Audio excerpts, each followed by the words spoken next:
So here we go. Already it's going to be more or less everyone dead for G2. A little bit slow on that one, but it's fine. It's all good. And as you can see, Mutarus once again is standing in for Ray. Mutarus, a Portuguese fellow of Fox, and of course, Portuguese player, the Orpa of G2. And actually, look, Fox is looking to make a comeback here in this round. 2 fast frags. He's got himself a 1 versus 2. Still some health to work with as well, but all it requires is 1 shot to the face. And Fox is down and out for the count, but still there's some damage being done here. He's losing health. Down to 24, down to 10 now. 1 more bullet will do it, and it is. Thanks to Olofmeister, and Fnatic will close the round. So they will get their good economy to kick things off with, which is always comfortable. Very cozy indeed. And JW is going to be pulling out the Scouts. Mag 7 on Flusher. So a nice arrayment of weapons coming in from Fnatic's side to deal with the oncoming force buy that is surely coming as far as Fnatic are concerned. It's quite typical, especially as the bomb did not get planted, as you would otherwise have to double eco anyway. So why not get the pressure in straight away? Here we go, a bit of a spotting there from Flusher. He's going to notice a few players. However, Fnatic don't want to overreact to that information this early on. You can see that they can rely on the smoke that goes down. And overreactions can, of course, cause the death of you in a game like Counter-Strike. You want people to, you want your team to hold their strong defensive positions and not move out of them too carelessly. And you can see that G2 are moving a little bit into middle now. And there is a player on short for Fnatic who might be able to spot this, as well as JW, who's jumping around in the window to spot middle as well. And we can see that the B split is being set up here for G2. But a lot of strong weapons here in place for Fnatic to defend this. Flusher King amongst them with that Mag 7 in close proximity to these players who will be moving out of the apartments. And the bomb is up there as well, so it would be very detrimental for G2 if the bomb was to get stuck in the apartments and if everybody was also to die. And here we go. Flusher going for the jumps, and he's not going to get a single frag, but his teammates are on the case. Looks like Fnatic easily spotted what was going on and preemptively rotated the players into the right positions. And there you go. Fnatic will pick up the second round, only losing 1 or 2 players, so very nice result for them. And it's going to be just a very light investment now from G2, as they need to get 1 eco in there to get their buy-in. And we got Fnatic with some pre-nades here. Money pre-nades, look at that. Fnatic with 2 frags immediately off of those nades. And there you go, finishing off G2 very rapidly indeed. So, I mean, this is pretty standard, bog standard stuff. I do like how G2 did try to adjust their rotation in the force buy to go for the B split after what was initially kind of a failed pressure into the B apartments. It's kind of a nice save idea, but generally this is a textbook opening, and now we get into the real Counter-Strike, where G2 have a buy against the buy of Fnatic as well, and they don't have anybody in the underpass area. Which is quite interesting. Instead, they've chosen to put 2 players top middle straight away, and this means that they just want to go for the aim battles and try to take their advantages there. Here we go. They're actually managing to make good of it as well, moving up middle, providing a lot of pressure, getting a frag onto Olofmeister, and forcing Fnatic to play quite defensively now. Another good kill coming in as Dennis tries to go for an aggressive information play, and that is going to completely open up the A-bomb site. Fnatic are in a really bad place at the moment as G2 look to close this round, and AZ is going to take down JW. So 1 by 1, Fnatic are falling as G2 pressure these areas, middle and A. So not really working out for Fnatic. And you have to give the credit to G2 in this situation, because G2 essentially found a series of 1 versus 1 fights, which is always going to be good early on for the T side. As of course, as a defensive side, you know, your defensive setups that you've created and drilled will give you extra edges over engagements. So if the terrorist side can actually force you out of those and make an engagement 1 versus 1 where there is no support for the CT in that situation, then you're going to have a nice favorable engagement for your team. And as we see, G2 played marvelously there, and 5 players are alive as well, so things looking quite good for them. We can definitely try to sacrifice a few more players here to try to take down Crims. Quite a strong position. He's got some nades here to try to keep him safe as well. And there you go, he might stay alive. 1 more challenge. Oh dear. Poor Crims. He will go down in the end to Fox. So 3-1. G2 straight back in this. There is, of course, some bank for Fnatic to get another buy-in, but So this is going to be quite interesting to see whether or not they can hold on to their economy, because as we can see, they will be spending everything. JW on the AWP this time though, so that could be the play that they need. JW, maybe some aggression on that one, or I think he's in middle at, yep, he's in middle at the moment with the AWP. Looking for the pressure. And once again, you can see G2, they're actually facing top mid first. What a lot of teams do actually is they try to smoke the window and put players in underpass first. That way, those players in underpass can pressure the CTs out of the area JW is in just there, and then you move your top mid players in. But G2 are kind of doing the reverse, and that basically shows that they're just so confident in the aim battles. It is G2 after all, and now they have middle after taking down JW. So the systematic movement is working out quite nicely so far for the G2 side. Muturis will go down though, as Olofmeister finds a quick pick there, but the instant trade coming in from AZ, and once again, G2 have potentially a path to a bomb site, which should be relatively easy. However, Flusher is the guardian there towards short that could make the difference for his team. And the bomb is down, actually, close to T-spawn. So that is something that G2 need to remedy. They need somebody to pick that one up before they make a move.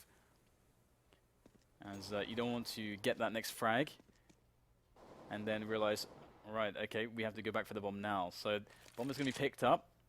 It is going to be ferried towards the A slope area near Michael, and of course we have JChem who's by connector. So G2 have a really nice attack set up here, and there's not much to defend for Fnatic. They do have two players in proximity, but it will be quite difficult. Nice orb on Dennis and Crims, unbeknownst to Fox, is going to get the kill. 2 versus 2 now as AZ finds the backstab onto Flusher, but it is going to go the way of Fnatic. So nice save there from Fnatic. They were really pressed against the wall there, but they managed to fight back. And now it's going to be a situation where G2 can decide to get the pressure in. They do have some money here to force it up. That is looking to be what the play will be that we will see from them. Fnatic can still get broken on the money, so they still need to cement this this economy. So here we go. We've got the top mid push potentially from G2. A little bit of just some pre-nading just to make sure that they're safe against any rushes. And there it is, a bit of aggression from Dennis. He's going to go down straight away, spot a bunch of players. That nade could be money, and yes, it will. Fox will be taken down by that one, as we have Olofmeister just peeking out for the frags. And that is what he's there to do on this team. And he's given Fnatic way back into this one. Flusher catching Jacob in the back as well. So key positions held by Fnatic, and G2 just don't have the support in the right places. They're just too thinned out at this point. And Michael is going to try to resolve that. He is going to push up into slope, making the frags happen here, tapping down Flusher at range, but he's down to 11 HP, and JW is on the AWP. He does realize where the bomb is though, and that's the key difference here. That's going to give JW the advantage. He knows that Michael has to go for that bomb. He's going to be spotted as well. Great shot there. Actually finds the headshot as well through the top of the arch there. And now it's G2 with not much money. They have to eco. So Fnatic, I mean, they did lose a lot of players there, but at least they'll get this round to build up some money.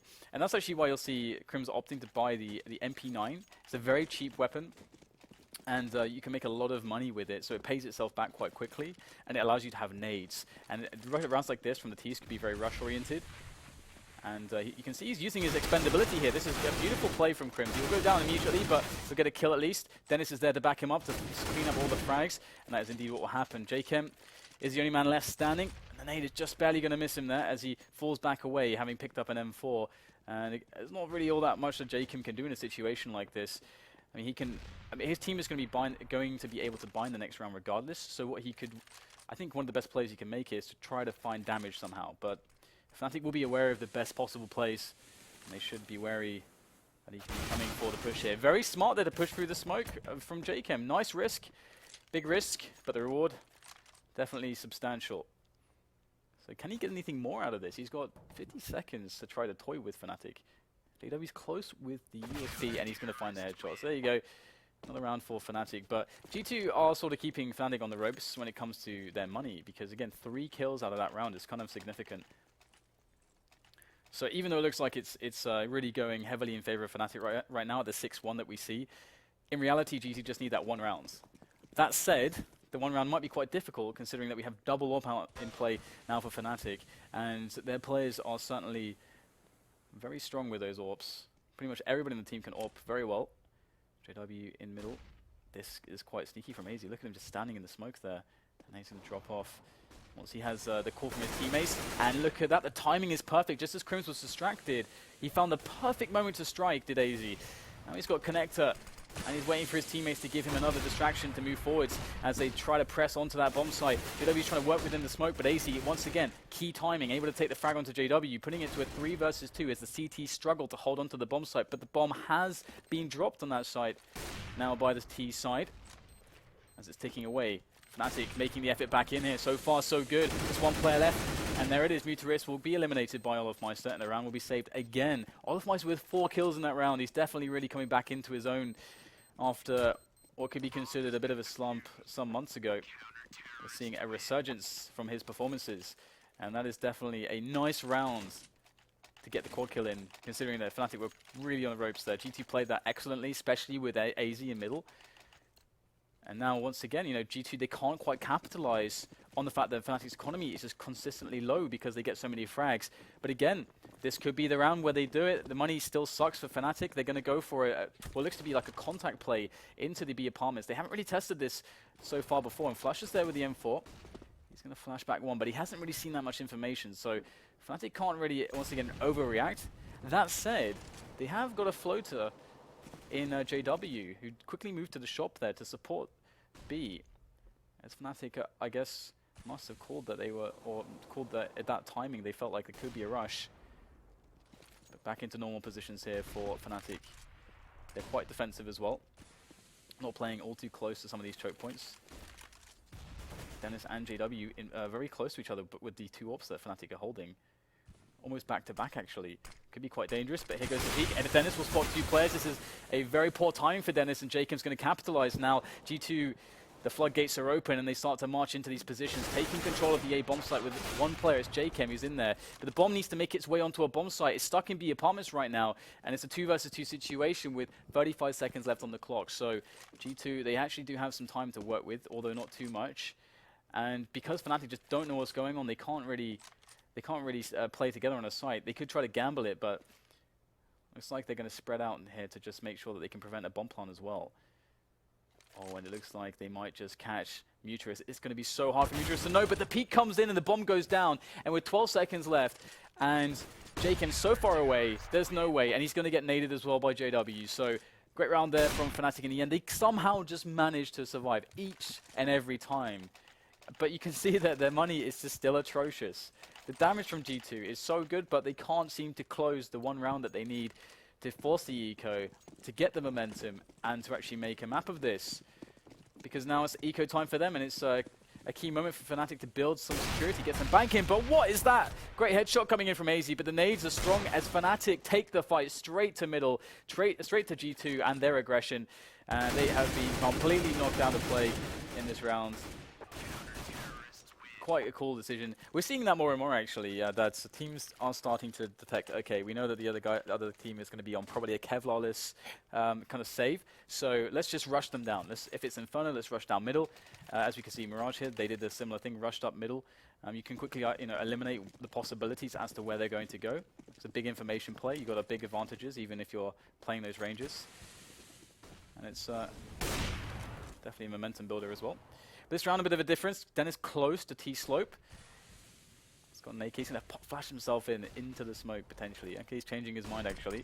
Push is going to come in. He's going to push forwards through the smoke, but Muteris is going to catch that. 2 Ys for Dennis, and Crims will be lost as well. Great entries here. Very fast from G2. This could really make the difference now, as the bomb can go down more or less immediately as the smokes start to fall. And Fox is going to plant this one very open. This will be so difficult. This should surely be the round now for G2. They have such a heavy advantage in this one. Fnatic should never be able to retake this bomb site. There's even a player that can potentially play flank. He's just sitting in T-spawn. I think it's actually Michael Elliott's just sitting in T-spawn there, watching for any potential flank. And also keeping... What's also key is that he's keeping the T-spawn area safe for his teams to back out to if they don't want to go for that push. And as you can see, danger lurks on the outskirts here as the CT side look for all the exit frags, and they're going to be able to get 3, so that's fairly significant moving forwards. We'll get to see the effect of that as we see the economy now in the beginning of the next round. And there you go. So 3 kills, or 2 kills at the end there. Or I think, yeah, sorry, it was 3 actually, I think. And The money for G2 is pretty appalling. Only really AZ with anything left in the tank with 4K there. Everybody else is pretty much screwed. And having just one round, if Fnatic are able to steal this one away, G2 don't really have a buy in the next round. So Fnatic could absolutely crush G2 by winning this round. And G2 have to be wary of this. And they're going to go for an A execute, potentially just moving everybody up slope. Olofmeister is going to take down JChem, and he's going to get forward information here. So now Fnatic have a very strong idea what's happening. The push will come in, but the counter flashes are perfect from Fnatic. They're slowing down this push and really making quick work of these players as they get thinned out before they can get onto the bomb site. Just 2 left now. Michael Ellie and Fox, who are heavily tagged, still need to plant the bomb. JW looking for those shots. Michael Ellie getting burned out of position and then finished off by JW. Great stuff there from Fnatic. They found the push on Olofmeister at the perfect moment just to realize what was coming from G2 just before I could hit them on the A bomb site. And those key extra seconds, even if it's 1 or 2, really make the difference. And perhaps G2 would have wished that they maybe even had at least one player in apartments in the palace area to split up the push. But regardless, as I mentioned, it's a huge round for Fnatic to win because now G2's economy is screwed once again. Their bonus is so low.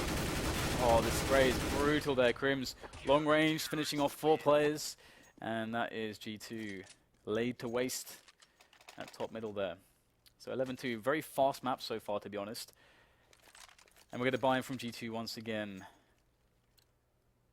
It's quite sad for them. You know, it's kind of the perfect round for them well, for Fnatic to lose, essentially, from Fnatic's position, to then reset them straight away afterwards again. And G2 haven't really found any consistent answers to Fnatic's setups. Oh no, that is gorgeous. A double through the smoke there. Unbelievable stuff, JW. Taking liberties. 3rd frag in middle from JW as well. He's not stopping anytime soon. Jacob's in there, and Crims is going to finish him off. This is a rout at the moment. 12-2. And again, the score is not all that... It doesn't really justify how the match has actually gone, because for the first 9 to 10 rounds, it was very, very close. It was kind of just one round that could make the difference, but G2 just couldn't close it, and now it's looking amazing for Fnatic. We're going to get an A push once again on the last round of the first half, but will Fnatic make this 13? They've actually got, once again, a bit of a mid-push going on, so a quick check there, there's nobody at top middle, but that doesn't necessarily tell them what's happening. But they're going to start to see some of these nades come in. JW's going to spot a player, promptly eliminate him. And look at these counter grenades already from Fnatic. It's so hard to move in here for G2. It is so incredibly difficult. Dennis is waiting close by Shadow as well, looking for the players to be dropping off the Palace. And there's the first one taken down with the spray of the AK. A second player claimed by Dennis before finally he goes down. And it's been good work here from G2, but still just not enough. And that's going to be the round for Fnatic. A 13-2 scoreline is enormous, frankly. That is very hard to overcome. G2 need a pistol and to stay in this game. And this is the thing, there's such a huge difference between getting 3 rounds and getting 2 rounds, because of course, if you win the pistol round, you're very likely to get the 3 rounds in a row.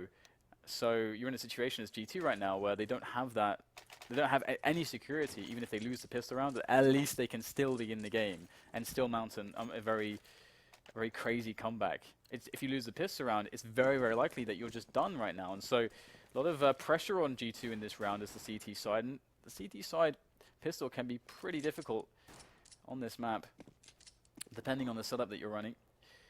We're seeing something quite strategically. We're seeing something that's quite prevalent at the moment. G2 playing a couple players in connector and one in the middle. It used to be that A retake was very popular, and this is kind of an A retake, but there's not much presence in B, which is typical to the A retake plays. And it's basically because a lot of teams like to fake into the B apartments and then drop into underpass, as you're seeing right now, and then make their way through middle into A once they've caused a rotation. And there you go. We've got players here for G2 in connector, on short. They're able to get some money angles. Oh, beautiful drive-by shot by AZ there. Just the single tap, and Flusher is well and truly dead. So looking quite good here for G2 so far. Looking with another frag.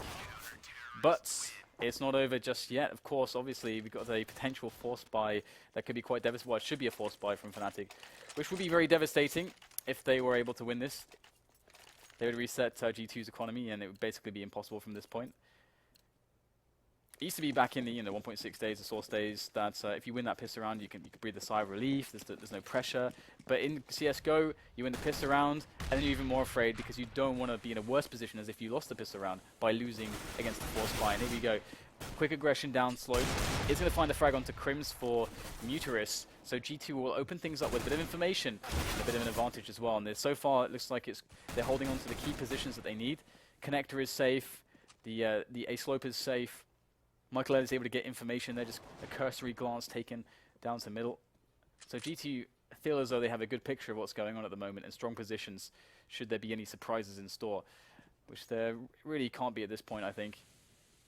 And Fnatic, they need to just have phenomenal shots, really. That's the only way they're going to get back into this round. It's very, very unlikely for them, but we'll have to see if they can do some magic. They can pull some rabbits out of their hats. Usually something reserved for NIP, but maybe Fnatic, a Swedish side as well, can bring about some pain.